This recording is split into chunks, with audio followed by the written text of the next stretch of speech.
વડોદરા શહેરના અલકાપુરી ગોવર્ધન નાથજીની હવેલીમાં સફાઈ કામ કરતો કર્મચારી દાનપેટીમાંથી રૂપિયા ચોરતો કેમેરામાં કેદ થયો હતો। તારીખ 18ના રોજ ગોવર્ધન સેવા ટ્રસ્ટના મેનેજર ગોપાલ શાહ, ગૌરાંગ માળી, પંકજ શાહ તથા અન્ય લોકોની હાજરીમાં ગોવર્ધનનાથ હવેલીમાં મૂકવામાં આવેલી દાનપેટી ભરાઈ જવાના કારણે તેને ખાલી કરતા હતા।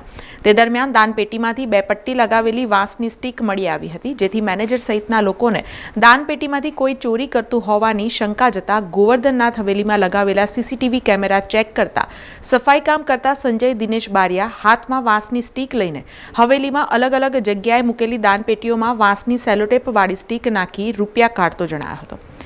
જેથી અગાઉના દિવસોના કેમેરાનું ફૂટેજ ચેક કરતા છેલ્લા સતત 3 દિવસથી સવારના સમયે ગોવર્ધન નાથજીની હવેલીમાં મૂકેલી દાનપેટીઓમાં વાંસની સ્ટીક નાખી રૂપિયા કાઢતો સંજય બારિયા કેમેરામાં કેદ થઈ ગયો હતો। તેને અત્યાર સુધીમાં દાનપેટીઓમાંથી રૂપિયા 25,000ની ચોરી કરી હોય અકોટા પોલીસ સ્ટેશનમાં સંજય બારિયા વિરુદ્ધ સ્ટોર ઇન્ચાર્જે ફરિયાદ નોંધાવી છે।